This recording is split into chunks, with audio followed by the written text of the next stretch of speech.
Salut tout le monde! On se retrouve pour le 14e défi 10-1-10. Cette fois-ci, j'ai choisi une fourmi. Et comme d'habitude, je ne choisis pas mes sujets par hasard. Là, j'ai plusieurs projets pour lesquels il va falloir que je dessine, mais aussi anime des insectes, dont des fourmis. D'ailleurs, je tiens à préciser qu'il est très compliqué de trouver des photos micro comme celle-ci, d'aussi bonne qualité et aussi jolies. Vous n'imaginez pas la galère que ça a été. En parlant de galère, on démarre avec le dessin de 10 minutes. Je vous avoue que j'ai un petit peu appréhendé l'exercice parce que la fourmi, c'est pas un seul bloc, c'est plusieurs dans lesquels il y en a d'autres plus petits, c'est très segmenté, il y a pas mal d'éléments. Mais finalement, plus de peur que de mal, car j'ai réussi à croquer rapidement l'essentiel, ce qui nous fait passer directement à l'essai d'1 heure. Là, j'ai essayé d'être plus précise, représenter mieux chaque partie. Pour vous trouver un équivalent de complexité, c'est un petit peu comme si vous voulez dessiner une main ou un squelette. Plus un squelette quand même. Ce qui est assez ironique car la peau d'un insecte est son exosquelette, ce qui veut dire qu'un insecte porte littéralement son squelette sur son dos. Donc, on peut dire qu'on dessine le squelette d'une fourmi. Après avoir bien galéré, voici le résultat. Malheureusement, je n'ai pas eu le temps de bien détailler chaque partie. Le problème pour ce type de sujet, c'est que j'ai du mal à être précise et aller vite en même temps. J'ai du mal à allier les deux. Mais pour me rattraper, il me reste encore celui de 10 heures, qu'on enchaîne directement. L'esquisse m'a pris un petit peu de temps pour pouvoir placer tout au bon volume, aux bonnes proportions. C'est pas évident, je m'y suis reprise à plusieurs fois. J'ai commencé à prendre l'habitude de faire des esquisses simplifiées, surtout quand je prévois de faire une coloration. Mais là, comme c'était un modèle qui était encore un peu trop complexe pour moi, même si j'ai déjà fait les trains et que je commence à être un petit peu rodée avec les dessins remplis de détails sur petit format, c'était quand même un peu fastidieux. Mais ce que j'ai le plus appréhendé, c'est la coloration avec les poils blancs sur fond noir.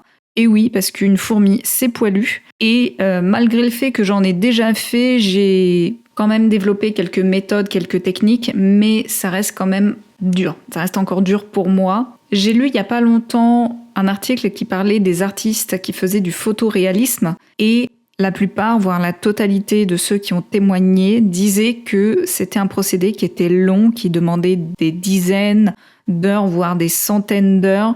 Généralement, ils privilégiaient plutôt des grands formats. Et maintenant que j'ai fait une bonne poignée de dessins, eh bien, je comprends leur choix. Ce n'est pas la première fois que je me dis un format plus grand serait quand même beaucoup mieux adapté. Et il m'arrive souvent, pour certains dessins, de dépasser le temps imparti en raison de la complexité, des détails, etc. Bien sûr, je manque encore d'expérience, mais ça me paraissait pertinent par rapport à mon ressenti. Il serait peut-être intéressant que je teste sur un format plus grand et sans limite de temps. Dites-moi dans les commentaires si c'est un projet de vidéo qui pourrait vous intéresser. Il y aurait peut-être moyen de pouvoir négocier ça, donc dites-le moi.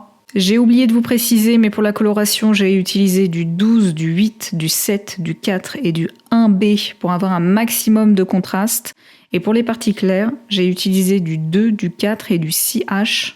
On arrive au résultat final. Je n'ai pas l'impression de mieux dessiner par rapport aux dernières fois, mais je me sens quand même beaucoup plus à l'aise. Je réfléchis moins et je commence à avoir des automatismes. Ça me rassure parce que ça veut dire que je continue encore à m'améliorer, à me perfectionner, mais il y a encore du chemin à faire. Si on veut chipoter, chaque élément n'est pas exactement positionné au même endroit. J'aurais pu peut-être éventuellement travailler un petit peu plus les contrastes, un petit peu plus les détails, même si, comme je l'ai dit, c'est un peu compliqué sur un petit format. Il y a encore un niveau et des techniques à prendre. On arrive à la fin de cette vidéo, j'espère qu'elle vous aura plu. N'hésitez pas à me dire dans les commentaires ce que vous avez pensé de mes essais et n'hésitez pas à tester aussi de votre côté. Sur ce, je vous dis à la prochaine tout le monde!